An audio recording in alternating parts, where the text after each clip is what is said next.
اردو آموز سبق نمبر 14 بابا فرید۔ صوفی شاعری کی ابتدا بابا شیخ فرید کے کلام سے ہوتی ہے۔ حضرت بابا شیخ فرید کا جنم 1173 عیسوی کو گاؤں کوٹھے وال، ضلع ملتان، پاکستان میں ہوا۔ آپ کا پورا نام فرید الدین مسعود تھا۔ بابا فرید گنج شکر کے نام سے مقبول ہوئے۔ آپ کے والد کا نام جمال الدین سلیمان تھا، جو گاؤں کی مسجد کے قاضی تھے۔ آپ کی والدہ کا نام کلثوم بی بی تھا۔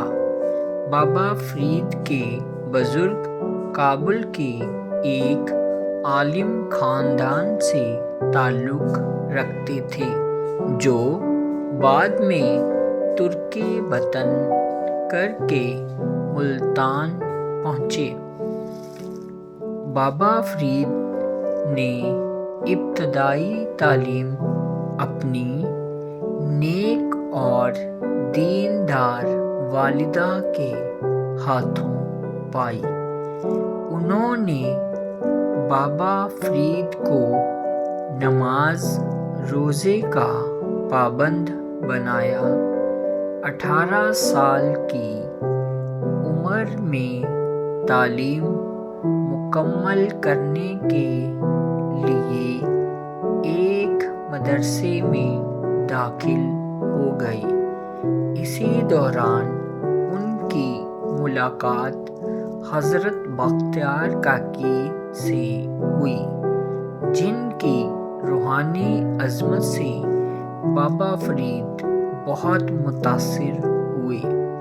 وہ سماج کی موسیقی سے دلچسپی رکھنے کے علاوہ شعر بھی کہتے تھے۔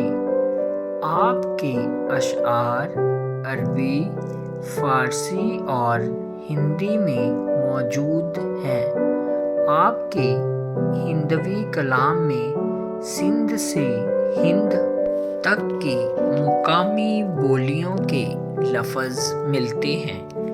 یہ بابا فرید ہی تھے جنہوں نے سب سے پہلے ہم اہل پنجاب کو اظہار درد کے لیے اپنی زبان عطا کی، یعنی بابا فرید ہی اس درد و غم کے شاعر ہیں جو باشعور زندگی کی گہری حقیقت ہے۔ عربی، فارسی کے علاوہ بابا فرید کا کلام ملتانی پنجابی میں ہے۔ ان کا بیشتر کلام ہمیں مقدس گرو گرنتھ صاحب میں ملتا ہے، جو گرمکھی رسم الخط میں تحریر ہوا ہے۔ نمونہ کلام دیکھیے۔ جیت مارن مکیاں تینا نہ مارے کم، اپنے گھر جائیے پیر تینا دے چم، روکھی سوکھی کھائے کے ٹھنڈا پانی پیو، دیکھ پرائی چوپڑی نہ ترسایو جیو۔ بابا فرید پوری عمر خدمت خلق میں لگے رہے۔ ان کا انتقال 1265 عیسوی کو ہوا۔